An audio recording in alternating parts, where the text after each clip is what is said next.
Friends, Raj ಜಾಬ್ಸ್ಗೆ ಸ್ವಾಗತ. Friends, ಆಹಾರ ಇಲಾಖೆಯಿಂದ ನೇಮಕಾತಿಯ ಹೊಸ ಅಧಿಸೂಚನೆ ಬಿಡುಗಡೆಯಾಗಿದೆ. ಮೇಲ್ ಅಂಡ್ ಫಿಮೇಲ್ ಪುರುಷ ಮತ್ತು ಮಹಿಳಾ ಅಭ್ಯರ್ಥಿಗಳು ಇಬ್ಬರು ಈ ಒಂದು ಹುದ್ದೆಗಳಿಗೆ ಅರ್ಜಿಯನ್ನು ಸಲ್ಲಿಸಬಹುದು. ಇನ್ನು 10th ಮತ್ತು PUC ಹಾಗೂ ಡಿಗ್ರಿ ಕೇಳಿದ್ದಾರೆ ನೋಡಿ. SLC, PUC ಮತ್ತು ಡಿಗ್ರಿ ಮಾಡಿದಂತಹ ಮೇಲ್ ಅಂಡ್ ಫಿಮೇಲ್ ಅರ್ಜಿಗಳನ್ನು ಸಲ್ಲಿಸಬಹುದು. ಮೊದಲಿಗೆ ನೋಡಿ, ಡೀಟೇಲ್ಸ್ ಆಫ್ ಪೋಸ್ಟ್ ಅಂತ ಕೊಟ್ಟಿದ್ದಾರೆ. ಮೊದಲಿಗೆ ಫುಡ್ ಇನ್ಸ್ಪೆಕ್ಟರ್ ಹಾಗೂ ಅಸಿಸ್ಟೆಂಟ್ ಗ್ರೇಡ್ 1 ಮತ್ತು grade 2, grade 3, assistant grade 1, grade 2, grade 3 ಹುದ್ದೆಗಳಿದ್ದಾವೆ. ಹಾಗೆ ಇನ್ನು ಕ್ಲರ್ಕ್ ಹುದ್ದೆ ಇದೆ. ಇನ್ನು P1 ಮತ್ತು ಕಚೇರಿ ಸಹಾಯಕ ಹಾಗೂ ಅಸಿಸ್ಟೆಂಟ್ ಮ್ಯಾನೇಜರ್ ಮತ್ತು ಮ್ಯಾನೇಜರ್, ಹಿರಿಯ ಸಹಾಯಕ, ಕಿರಿಯ ಸಹಾಯಕ ನೋಡಿ, ಇಷ್ಟೊಂದು ಹುದ್ದೆಗಳಿದ್ದಾವೆ.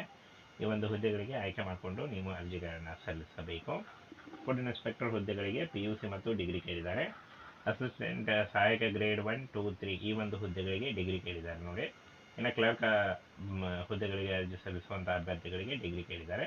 ಹಾಗೆ P1 ಹುದ್ದೆಗಳಿಗೆ ನೀವು SLC ಆದವರು ಅರ್ಜಿಗಳನ್ನು ಸಲ್ಲಿಸಬಹುದು. ಕಚೇರಿ ಸಹಾಯಕ ಕೂಡ SLC ಕೇಳಿದ್ದಾರೆ. ಅಸಿಸ್ಟೆಂಟ್ ಮ್ಯಾನೇಜರ್ ಡಿಗ್ರಿ ಕೇಳಿದ್ದಾರೆ ನೋಡಿ. ಮ್ಯಾನೇಜರ್ ಮತ್ತು ಕಿರಿಯ ಸಹಾಯಕ ಈ ಒಂದು ಹುದ್ದೆಗಳಿಗೂ ಕೂಡ ಡಿಗ್ರಿ ಇದೆ. ಕಿರಿಯ ಸಹಾಯಕ ನೋಡಿ, ಈ ಒಂದು ಹುದ್ದೆಗಳಿಗೆ ನೀವು PUC ಆದಂತಹ ಅಭ್ಯರ್ಥಿಗಳು ಅರ್ಜಿಗಳನ್ನು ಸಲ್ಲಿಸಬಹುದು. ಟೋಟಲ್ ಆಗಿ ಇಲಾಖೆಯಲ್ಲಿ 33,566 ಹುದ್ದೆಗಳಿದ್ದಾವೆ.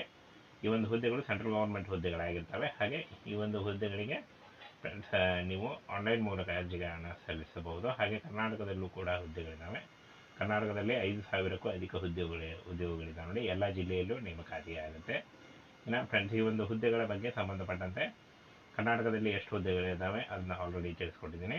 ಹಾಗೇನ ಅರ್ಜಿ ಸಲ್ಲಿಕೆಗೆ ದಾಖಲಾತಿಗಳು ಏನೇನು ಬೇಕಾಗುತ್ತೆ ಅದನ್ನು ಕೂಡ ತಿಳಿಸ್ಕೊಡ್ತೀನಿ. ಇನ್ನು friends, food department of Karnataka ಅಂದರೆ ನೀವು ಆಲ್ ಇಂಡಿಯಾದಿಂದ ನೀವು ಅರ್ಜಿಗಳನ್ನು ಕರೆದಿರ್ತಾರೆ. 33,566 ಹುದ್ದೆಗಳಿದ್ದಾವೆ. ಈ ಒಂದು ಹುದ್ದೆಗಳಿಗೆ ಮೇಲ್ ಅಂಡ್ ಫಿಮೇಲ್ ಪುರುಷ ಮತ್ತು ಮಹಿಳಾ ಅಭ್ಯರ್ಥಿಗಳು ಇಬ್ಬರು ಅರ್ಜಿಗಳನ್ನು ಸಲ್ಲಿಸಬಹುದು. ಇನ್ನು ಸ್ಯಾಲರಿ ನೋಡಿ, ಪರ್ ಮಂತ್ 21,000ದಿಂದ 1,21,000ವರೆಗೂ ನೀವು ಈ ಒಂದು ಹುದ್ದೆಗಳಿಗೆ ಆಯ್ಕೆ ಆದಂಥ ಅಭ್ಯರ್ಥಿಗಳಿಗೆ ಸ್ಯಾಲರಿ ಇರುತ್ತೆ. ಹಾಗೇನ ಇಲ್ಲಿ ನೋಡಿ, ಏಜ್ ಲಿಮಿಟ್ ಕೇಳಿದ್ದಾರೆ ನೋಡಿ. 18ರಿಂದ 35 ವರ್ಷದ ಒಳಗಿನವರು ಈ ಒಂದು ಹುದ್ದೆಗಳಿಗೆ ಅರ್ಜಿಗಳನ್ನು ಸಲ್ಲಿಸಬಹುದು. OBC ಅಭ್ಯರ್ಥಿಗಳಿಗೆ 3 ವರ್ಷ ಮತ್ತು SC/ST ಅಭ್ಯರ್ಥಿಗಳಿಗೆ 5 ವರ್ಷಗಳ ವಯೋಮಿತಿ ಸಲ್ಲಿಕೆ ಕೂಡ ಇರುತ್ತೆ. ಇನ್ನು ಸೆಲೆಕ್ಷನ್ ಪ್ರಾಸೆಸ್ಸು ಲಿಖಿತ ಪರೀಕ್ಷೆ ಇರುತ್ತೆ, ಮುಖ್ಯ ಪರೀಕ್ಷೆ ಇರುತ್ತೆ, ಹಾಗೂ ಸಂದರ್ಶನ ಮತ್ತು ದಾಖಲೆ ಪರಿಶೀಲನೆ ಮಾಡಿ ನಿಮಗೆ ಆಯ್ಕೆಯನ್ನು ಮಾಡಿಕೊಡಲಾಗುತ್ತೆ ಅಂತ ಹೇಳಿದ್ದಾರೆ ನೋಡಿ. ಇನ್ನು ಫ್ರೆಂಡ್ಸ್, ಈ ಒಂದು ಹುದ್ದೆಗಳಿಗೆ SLC, PUC, diploma, BSc, BTech ಆದಂಥ ಅಭ್ಯರ್ಥಿಗಳು ಕೂಡ ಅರ್ಜಿಗಳನ್ನು ಸಲ್ಲಿಸಬಹುದು. ಈ ಒಂದು ಹುದ್ದೆಗಳಿಗೆ ಯಾವುದೇ ರೀತಿಯ ಒಂದು ಅಪ್ಲಿಕೇಶನ್ ಫೀ ಇರಲ್ಲ ನೋಡಿ. ಫ್ರೀಯಾಗಿ ನೀವು ಅರ್ಜಿಗಳನ್ನು ಸಲ್ಲಿಸಬಹುದು. ಕೆಲವೇ ದಿನಗಳಲ್ಲಿ ಈ ಒಂದು ಹುದ್ದೆಗಳಿಗೆ ಅರ್ಜಿ ಸಲ್ಲಿಕೆ ಶುರುವಾಗುತ್ತೆ ನೋಡಿ. ಏನು ಆನ್ಲೈನ್ ಅಪ್ಲಿಕೇಶನ್ ಬಿಡುಗಡೆ ಆಗುತ್ತೆ. ಇನ್ನು ಈ ಒಂದು ಹುದ್ದೆಗಳಿಗೆ ಏನು ಒಂದು ದಾಖಲೆಗಳು ಬೇಕಾಗುತ್ತೆ ಅಂತ ಹೇಳಿದ್ದಾರೆ. ಭಾವಚಿತ್ರ ಬೇಕಾಗುತ್ತೆ ನೋಡಿ, ಅಂದರೆ ಒಂದು ಫೋಟೋ ಮತ್ತು ಸಿಗ್ನೇಚರ್ ಬೇಕಾಗುತ್ತೆ. ಆದಾಯ ಪ್ರಮಾಣ ಪತ್ರ ಅಥವಾ ಜಾತಿ ಪ್ರಮಾಣ ಪತ್ರ, ಶೈಕ್ಷಣಿಕ ಅಂಕಪಟ್ಟಿಗಳು, ಹಾಗೇನೆ ಕಡ್ಡಾಯವಾಗಿ ಆಧಾರ್ ಕಾರ್ಡ್ ಬೇಕು ಅಂತ ಹೇಳಿದ್ದಾರೆ. SLC ಅಂಕಪಟ್ಟಿ ಬೇಕಾಗುತ್ತೆ ಅಥವಾ ದ್ವಿತೀಯ ಅಂಕಪಟ್ಟಿ, ಡಿಪ್ಲೊಮಾ ಅಂಕಪಟ್ಟಿ, ಇನ್ನು ಪದವಿ ಅಂಕಪಟ್ಟಿ ಯಾವುದಾದ್ರೂ ಇದ್ರೂ ನೀವು ಬೇಕಾಗುತ್ತೆ.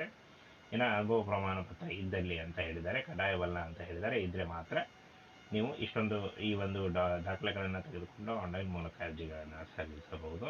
ಫ್ರೆಂಡ್ಸ್, ಆಹಾರ ಇಲಾಖೆಯಿಂದ ನೇಮಕಾತಿಯ ಹೊಸ ಅಧಿಸೂಚನೆ ಬಿಡುಗಡೆಯಾಗಿದೆ. ಮೇಲ್ ಅಂಡ್ ಫಿಮೇಲ್ ಪುರುಷ ಮತ್ತು ಮಹಿಳಾ ಅಭ್ಯರ್ಥಿಗಳು ಇಬ್ಬರು ಈ ಒಂದು ಹುದ್ದೆಗಳಿಗೆ ಅರ್ಜಿಯನ್ನು ಸಲ್ಲಿಸಬಹುದು. ಇನ್ನು 10th ಮತ್ತು PUC ಹಾಗೂ ಡಿಗ್ರಿ ಕೇಳಿದ್ದಾರೆ ನೋಡಿ. SLC, PUC ಮತ್ತು ಡಿಗ್ರಿ ಮಾಡಿದಂತಹ ಮೇಲ್ ಅಂಡ್ ಫಿಮೇಲ್ ಅರ್ಜಿಗಳನ್ನು ಸಲ್ಲಿಸಬಹುದು. ಮೊದಲಿಗೆ ನೋಡಿ, ಡೀಟೇಲ್ಸ್ ಆಫ್ ಪೋಸ್ಟ್ ಅಂತ ಕೊಟ್ಟಿದ್ದಾರೆ. ಮೊದಲಿಗೆ ಫುಡ್ ಇನ್ಸ್ಪೆಕ್ಟರ್ ಹಾಗೂ ಅಸಿಸ್ಟೆಂಟ್ ಗ್ರೇಡ್ 1 ಮತ್ತು grade 2, grade 3, assistant grade 1, grade 2, grade 3 ಹುದ್ದೆಗಳಿದ್ದಾವೆ. ಹಾಗೆ ಇನ್ನು ಕ್ಲರ್ಕ್ ಹುದ್ದೆ ಇದೆ. ಇನ್ನು P1 ಮತ್ತು ಕಚೇರಿ ಸಹಾಯಕ ಹಾಗೂ ಅಸಿಸ್ಟೆಂಟ್ ಮ್ಯಾನೇಜರ್ ಮತ್ತು ಮ್ಯಾನೇಜರ್, ಹಿರಿಯ ಸಹಾಯಕ, ಕಿರಿಯ ಸಹಾಯಕ ನೋಡಿ, ಇಷ್ಟೊಂದು ಹುದ್ದೆಗಳಿದ್ದಾವೆ. ಈ ಒಂದು ಹುದ್ದೆಗಳಿಗೆ ಆಯ್ಕೆ ಮಾಡಿಕೊಂಡು ನೀವು ಅರ್ಜಿಗಳನ್ನು ಸಲ್ಲಿಸಬೇಕು. ಫುಡ್ ಇನ್ಸ್ಪೆಕ್ಟರ್ ಹುದ್ದೆಗಳಿಗೆ PUC ಮತ್ತು ಡಿಗ್ರಿ ಕೇಳಿದ್ದಾರೆ. ಅಸಿಸ್ಟೆಂಟ್ ಸಹಾಯಕ ಗ್ರೇಡ್ 1, 2, 3 ಈ ಒಂದು ಹುದ್ದೆಗಳಿಗೆ ಡಿಗ್ರಿ ಕೇಳಿದ್ದಾರೆ ನೋಡಿ. ಇನ್ನು ಕ್ಲರ್ಕ್ ಹುದ್ದೆಗಳಿಗೆ ಅರ್ಜಿ ಸಲ್ಲಿಸುವಂತಹ ಅಭ್ಯರ್ಥಿಗಳಿಗೆ ಡಿಗ್ರಿ ಕೇಳಿದ್ದಾರೆ. ಹಾಗೆ P1 ಹುದ್ದೆಗಳಿಗೆ ನೀವು SLC ಆದವರು ಅರ್ಜಿಗಳನ್ನು ಸಲ್ಲಿಸಬಹುದು. ಕಚೇರಿ ಸಹಾಯಕ ಕೂಡ SLC ಕೇಳಿದ್ದಾರೆ. ಅಸಿಸ್ಟೆಂಟ್ ಮ್ಯಾನೇಜರ್ ಡಿಗ್ರಿ ಕೇಳಿದ್ದಾರೆ ನೋಡಿ. ಮ್ಯಾನೇಜರ್ ಮತ್ತು ಕಿರಿಯ ಸಹಾಯಕ ಈ ಒಂದು ಹುದ್ದೆಗಳಿಗೂ ಕೂಡ ಡಿಗ್ರಿ ಇದೆ. ಕಿರಿಯ ಸಹಾಯಕ ನೋಡಿ, ಈ ಒಂದು ಹುದ್ದೆಗಳಿಗೆ ನೀವು PUC ಆದಂತಹ ಅಭ್ಯರ್ಥಿಗಳು ಅರ್ಜಿಗಳನ್ನು ಸಲ್ಲಿಸಬಹುದು.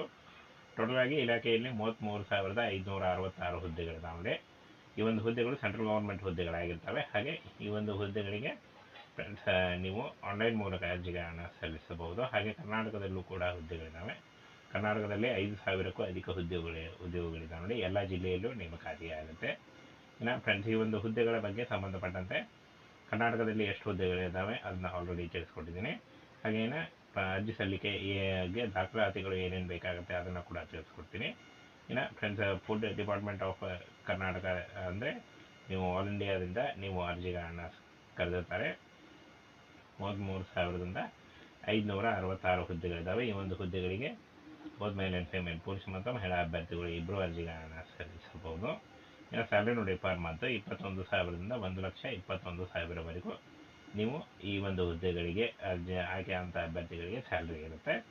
ಹಾಗೇನೆ ಇಲ್ಲಿ ನೋಡಿ ಏಜ್ ಲಿಮಿಟ್ ಕೇಳಿದ್ದಾರೆ ನೋಡಿ. 18ರಿಂದ 35 ವರ್ಷದ ಒಳಗಿನವರು ಈ ಒಂದು ಹುದ್ದೆಗಳಿಗೆ ಅರ್ಜಿಗಳನ್ನು ಸಲ್ಲಿಸಬಹುದು. OBC ಅಭ್ಯರ್ಥಿಗಳಿಗೆ 3 ವರ್ಷ ಮತ್ತು SC/ST ಅಭ್ಯರ್ಥಿಗಳಿಗೆ 5 ವರ್ಷಗಳ ವಯೋಮಿತಿ ಸಲ್ಲಿಕೆ ಕೂಡ ಇರುತ್ತೆ.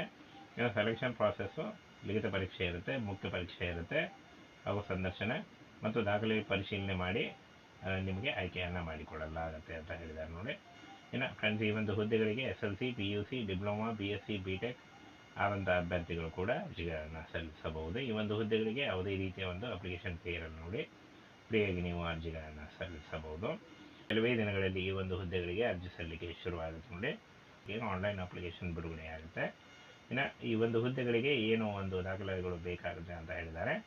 ಭಾವಚಿತ್ರ ಬೇಕಾಗುತ್ತೆ ನೋಡಿ, ಅಂದರೆ ಒಂದು ಫೋಟೋ ಮತ್ತು ಸಿಗ್ನೇಚರ್ ಬೇಕಾಗುತ್ತೆ. ಆದಾಯ ಪ್ರಮಾಣ ಪತ್ರ ಅಥವಾ ಜಾತಿ ಪ್ರಮಾಣ ಪತ್ರ, ಶೈಕ್ಷಣಿಕ ಅಂಕಪಟ್ಟಿಗಳು, ಹಾಗೇನೆ ಕಡ್ಡಾಯವಾಗಿ ಆಧಾರ್ ಕಾರ್ಡ್ ಬೇಕು ಅಂತ ಹೇಳಿದ್ದಾರೆ. SLC ಅಂಕಪಟ್ಟಿ ಬೇಕಾಗುತ್ತೆ ಅಥವಾ ದ್ವಿತೀಯ ಅಂಕಪಟ್ಟಿ, ಡಿಪ್ಲೊಮಾ ಅಂಕಪಟ್ಟಿ, ಇನ್ನು ಪದವಿ ಅಂಕಪಟ್ಟಿ ಯಾವುದಾದ್ರೂ ಇದ್ದರೂ ನೀವು ಬೇಕಾಗುತ್ತೆ.